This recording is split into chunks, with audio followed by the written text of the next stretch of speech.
This is another Disney podcast production. Hey everyone, and welcome to Plan for the Magic, the podcast that is here to help you plan or wing your next Disney vacation. I am Audrey. I'm here with my old friend, Dave. Okay, we're old and we're friends.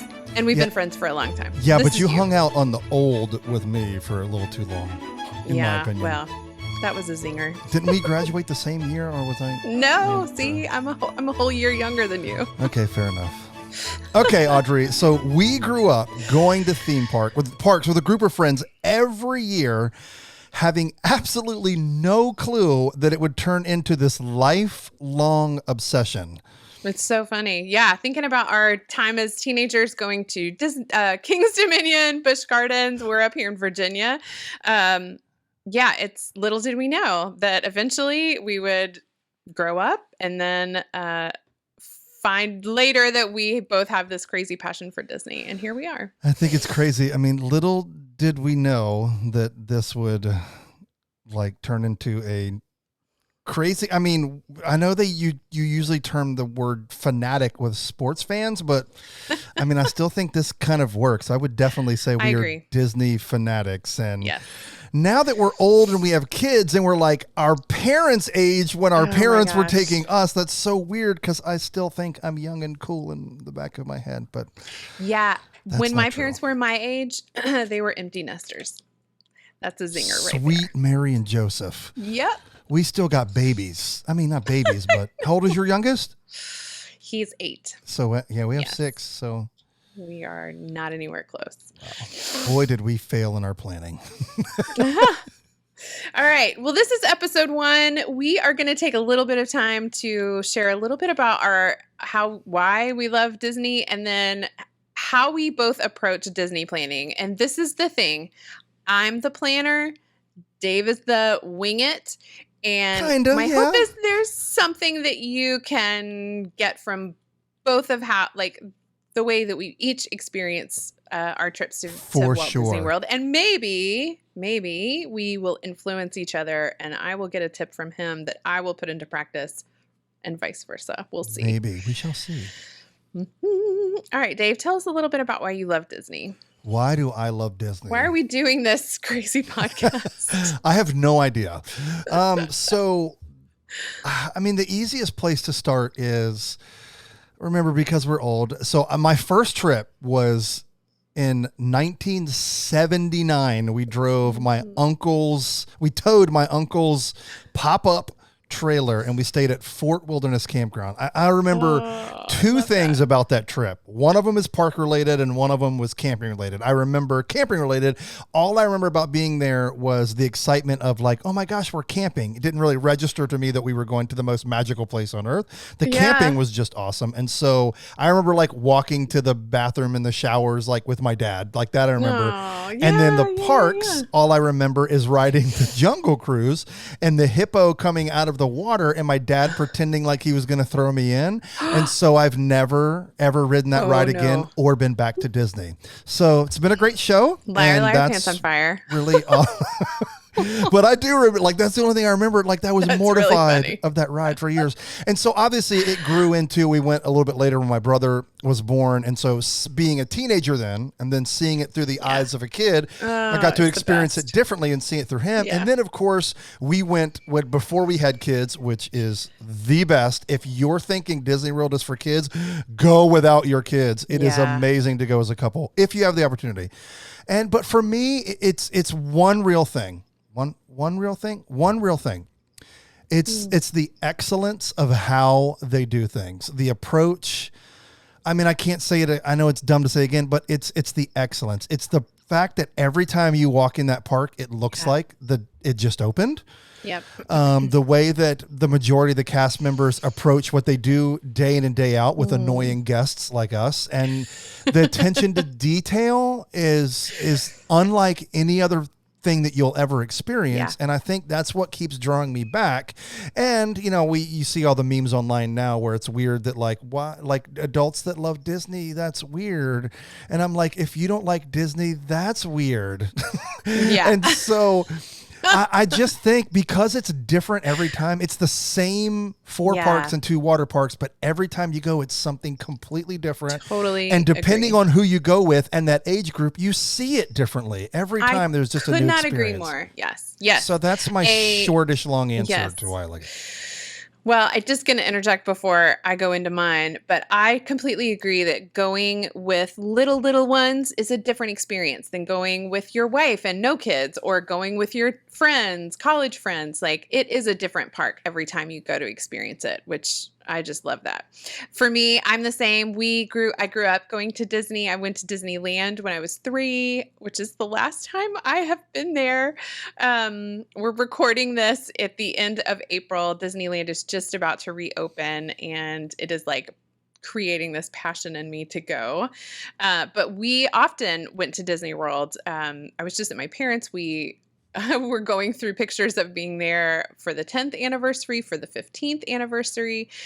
When I was a little girl and I had a nightmare or got scared of the dark, I would literally lay in bed, and the way that I would go to my happy places, I would pretend it was the night before we left for a Disney World trip. Oh, wow. It was the happiest place I could imagine that. And we would always wake up early and fly down. It was the best thing in the whole world.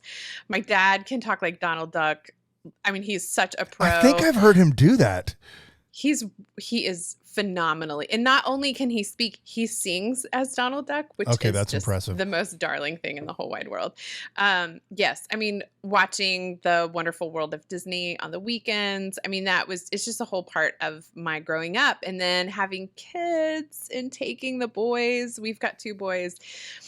It's just a thrill to be there and watch them experience this. And, we talk about all of the times we will return and talking with them about how excited they are of when they're old enough to hang out in the parks by themselves. And I mean, they are imagining this tradition as our family, and it's just a joy. I love it. Okay. Now I will say this, we'll have to release this at some point, but if you're a Patreon as part of our Another Disney Podcast network, we have, from our main show, we have released all of our episodes, or maybe 2 of them, but by the time you're hearing this, they'll all be released. We actually did a show where each of us talked about what we love about Disney. So mine released, I think, a couple of weeks ago. So maybe we'll have to just let that float out one time so anybody can watch it on YouTube. Mine was very condensed because that was like a 20-minute of why I love Disney. So I kind of condensed it down for you. But it's cool to hear how because I mean my association with you was going to like Busch Gardens and King's Dominion. I mean, that was what we always went to growing up because it was 45 minutes and 90 minutes away. So I don't remember obviously being that obsessed with like Disney World growing up. We went, but it wasn't like, oh, I remember when you went. No, we always went to theme parks together with friends. So it's funny because I almost took for granted that isn't everybody like obsessed with Disney growing up as a child? I mean, I just assumed, So anyway. Okay. All right. So let me ask you a question. All right. Okay. So we approach, now this is where we will really start to split, right? So this is where we begin to approach things differently. So let's talk about for you personally, when you guys go and when you stay somewhere, what does that look like for the Breens? Yeah, this is thank you for asking. We take a long time to go. So for us, we typically go every other year.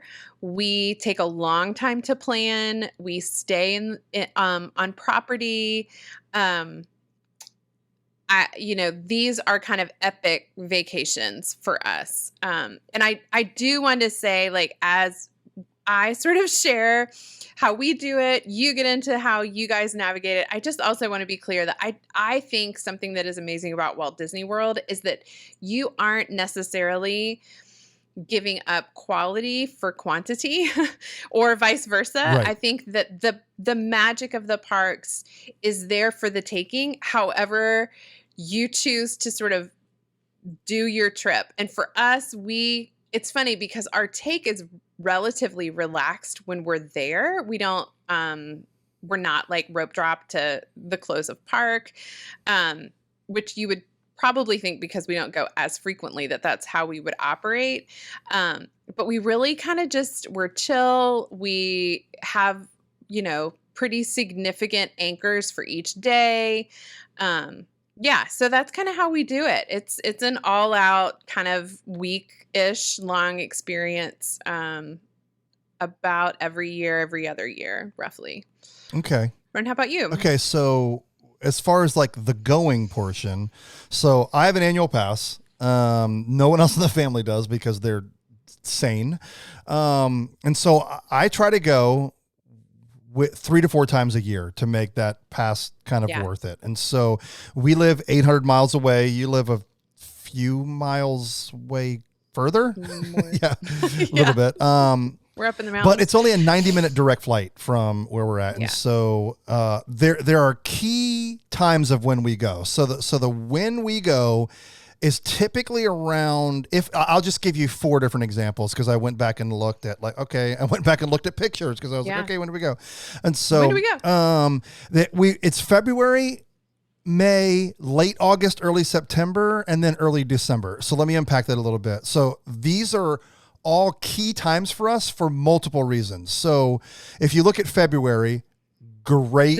I just want to pause. Like, this is such a great rundown of different times of the calendar. So if folks aren't really paying attention, this is a time to really pay attention. Fair enough. So February, hashtag great weather. So that's the major draw. Glorious. Yeah. There'll be a tie that binds across all of them. So I'll wait to say that at the end. May, spring breakers are typically back in school. So that's when I'll go and I'll talk about how we do it with our kids for the trips. And it's not hot yet. I mean, it's warm in May, but it's not 117 in the shade. And then August, it's hot and rainy.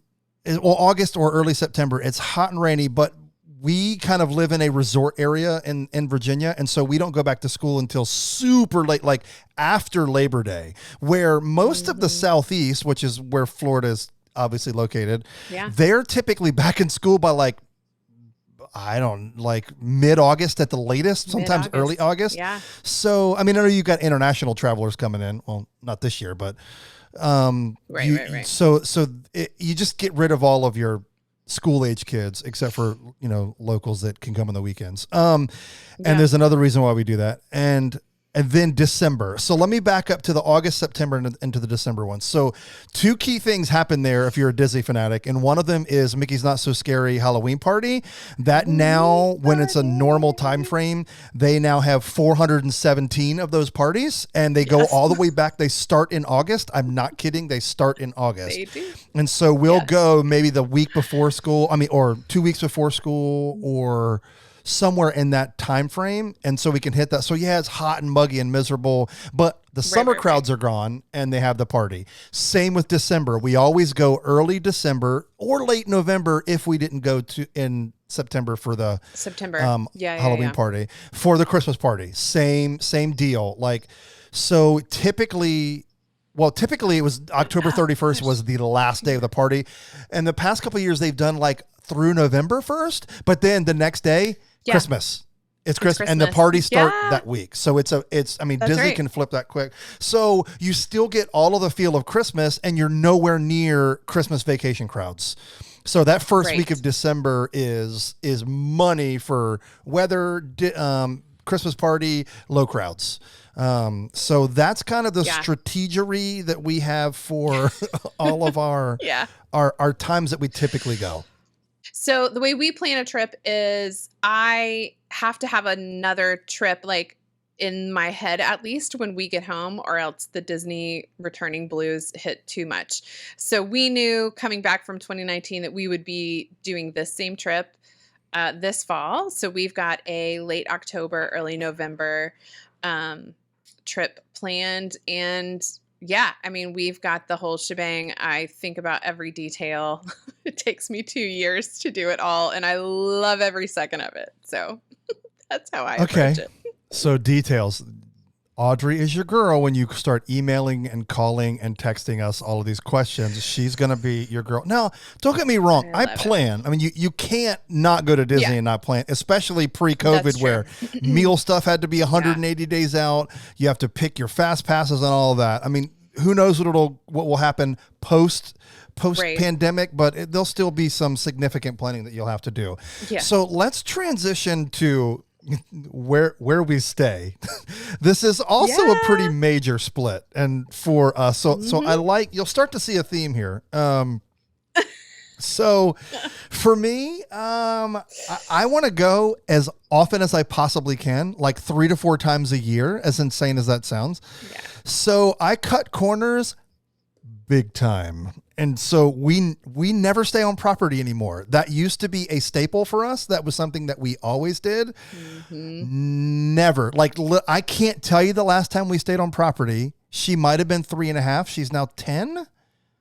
But I am staying in November because you had to get a reservation. That was the only way to make sure I got a reservation. No, excuse me, October for the 50th that you had to be staying on property to be able to book. So I'm staying at Movies, I think. I might change it to Pop, but right now we're at Movies. Just because I've never stayed there. That's why I picked it. Okay. Yeah. So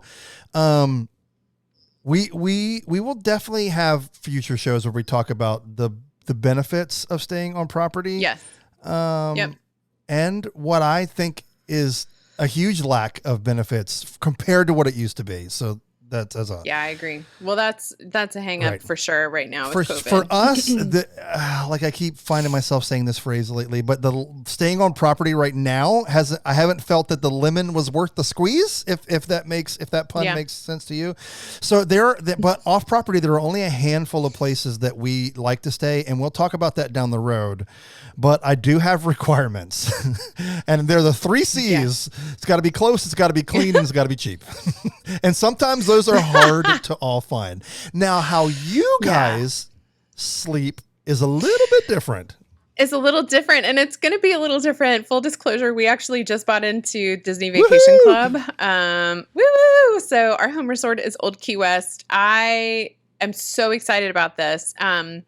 We'll also talk about other resorts where we stayed, but one of my all-time favorites is Port Orleans French Quarter, which has a super chill vibe. Beignets. It's really its own beignets. Yeah, and I actually, even though Old Key West is like could swallow French Quarter in one gulp because it is enormous, it still has that kind of laid back, vacation-y kind of separate vibe than Disney. So we're super excited about that. We've always stayed on property. I grew up staying, I was teasing that we only stayed at the Polynesian, but I'm so old that was literally the Polynesian and the Contemporary. I think we're the only 2 choices. Wow, you're old. I know, but I feel super, super sentimental about the Polynesian. In fact, that's where we're staying in the fall. But I think for me, the sort of, I'm the mom, I take care of all the details. And the minute I step foot on Magical Express, I feel taken care of. Like, I know the minute I'm going to cross that threshold into that on-property resort, that Disney care and attention to detail, if anything is amiss there, I just cannot speak to how much that matters to me and all the perks. Now, that said, right now, a lot of those don't exist. There isn't there's sort of early access to the parks, but there isn't early magic hours. Right. The Magical Express is going away. A lot of those things. So actually right now is a really legitimate time to make the argument of not staying on property. But there is, in sort of the way we experience Disney, something to be said for the cast members who are the ones who, some of these properties, you guys, cast members have stayed there, have been working there for years and years and years. Yeah, it's just part of the magic for us. So we're springing for I love it. I love it. And the big bucks. Here's something funny. So Matthew, who does our main show, Another Disney Podcast, we were all there recently, and he picked me up for the airport because he was there the whole week with his family, and I just came in the last little bit for a few days, and he put his phone like right on his dash when I got in, and was playing like the 90s video from the Disney Magical Express during our whole ride back to the resort. It was really cute. I was like, well done, buddy. That's hilarious. Well done. I love it. That Okay. is awesome. All right. Well, let's talk about Food. where we eat. Food. How we Go. eat. Tell me about it. Food glories. Okay. So my big controversial take, okay, there's a big giant caveat to this, but my controversial take to date is that I love the Disney dining plan. And the reason why is I had 2 children under the age of 10. I now, for the first time this trip, we will have one of our kids will be over 10. And so we're not doing the dining plan primarily because paying as an adult for him when he eats off the kids menu is not financially, the numbers don't work. But when we would crunch them before, having 2 kids, we also love, I mean, y'all, we just love everything. I love it all. So we do a lot of character meals. One time when our kids were 2 and 5, we did the Disney dining plan. Every single table service was a character meal. We were there for 6 days. So that's how we roll. And honestly, I mean, super character meals, like if that's what you're going to do, the Disney dining plan is completely worth the money. Yeah. So, we love it. I love having kind of an anchored reservation for the day that just offers some structure. Fast passes, interestingly, in our experience, you think they might, but then we are changing fast passes in real time frequently. So yeah, that's, I mean, we love quick service. We love all the snacks. That's the other thing about the Disney dining plan is like, you can just snack it up and there's not this like, oh, do we really want to spend this much money on whatever? So we've loved that. TBD on our first significant trip where we are not going to use it. I'll give you some thoughts when we get to the other side of that for sure. Okay. We love the Disney dining plan, but we only did it when it was free. And what was crazy is the first time we did it was way back when I talked about when we went pre-kids. So in 2007, we stayed at the Caribbean Beach Resort, and the dining plan was like free. And this was the one that was like, you got 2 quick services and a table service. And so it was incredible. And so we've done it a couple times since then. But now for us, because we're so quick, short trips, like, because they're only like, they're typically 4, sometimes 5 park days. No, it's mostly 5 days and 4 park days. I don't know. It just depends. Yeah. But they're roughly in that range. And so our kids, we've done the character meals. They have both loved them. Like if we did it again, they'd love it. But I know that they're like, we have to stop and remember to eat. Now we're not like 100 miles an hour at the park, but I mean, we're just enjoying the park. And then you're like, oh wow, it's 3:30. We haven't had lunch yet. Lunch. So because we are not early risers, and so we are not rope droppers, or even like typically I would say we get to the parks around 10, like almost every time. But our experiences of when we were typically going, it's open till like midnight or 10 o'clock. I mean, so there was really no big rush because we were always go back and take nap and then come back for the evening. We would go sleep during the hot hours. We'll give you all these tips coming up. But yeah, I mean, we've never been like, I've gotten to the point now where mostly I'll eat kids meal quick service. They're cheaper. The portions are roughly the same, especially when it comes to No, I have my favorites that and I know we'll unpack all these, but we're not like we used when they were littler, that's a word. When they were younger, we definitely did more of the character meals and did the dining experience. But now we're just like, go. Let's just enjoy as much park time as we can. We'll fit food in where it fits. So I know we're missing out. We'll talk a little bit. Well, I mean, but are you like, I think this is the thing is however you choose to invest your time, it's amazing. Like some people can go and just eat and it is fantastic. And other people really enjoy like the attractions, and that's how they want to spend their time. This is the beautiful thing about Disney World.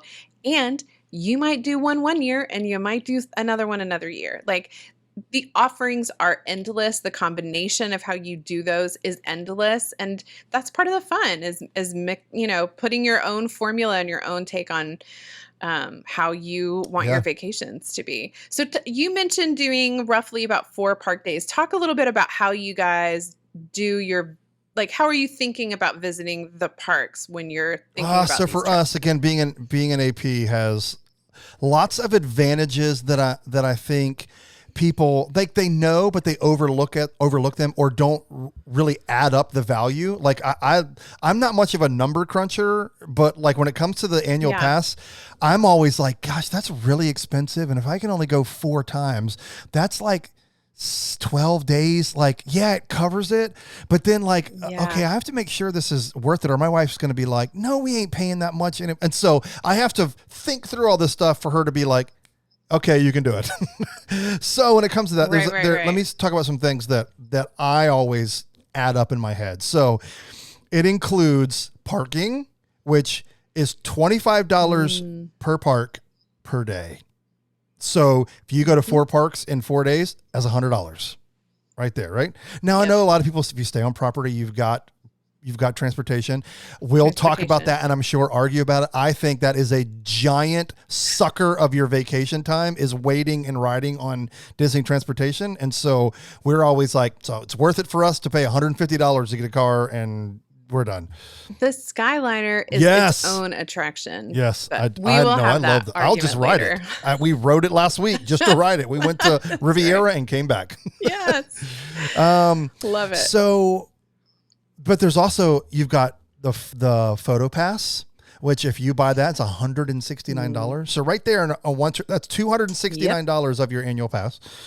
Per trip, Park hopping, I don't know what that is per day per ticket, but it adds up. I bet let's just call it a 300 and something for a family of 4. I know it's like a 350 and then 20% off merch. And even some dining. It just depends on where you eat. For my kids, though, I typically buy them a park hopper pass, and I can't wait to talk about the best place to buy your tickets because it is not through Disney. Repeat, it is not through Disney. Yeah.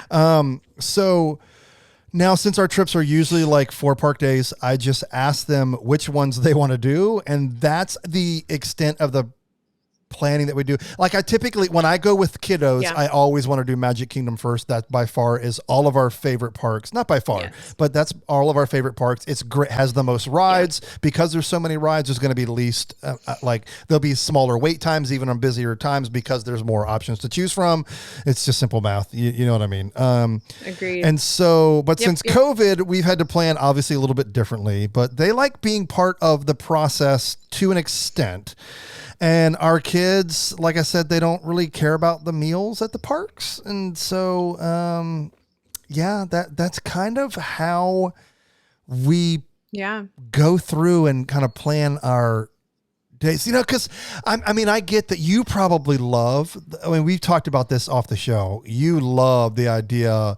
I want so let me just back up. So there's something I've been dying to do, and that is Ohana. That is by far my favorite restaurant on property, and it's been closed because of the refurb as long as COVID. And I know it's coming this summer because the rest of the resort's going to open up, so on and so forth. But I because you had to plan out 6 months, and sometimes I'll be sitting here. So right now, like you said, it's April, and this is not going to happen. But like, I could be like, "Hey Kim, how about I take Micaiah the week school gets out?" And she's like, "Okay, that's 2 months from now. Or it might even be less than 60 days." Right. I would have had zero hope and a prayer to get. And so that's the one thing that is the biggest challenge for me when it comes to dining, because I don't have a lot of places that I want to hit, but I don't like that. Well, you're just hosed if you don't plan out that far in advance. Yeah. And so that's the one thing that I've kind of liked. Like the places that I've wanted to eat during COVID that I've been there,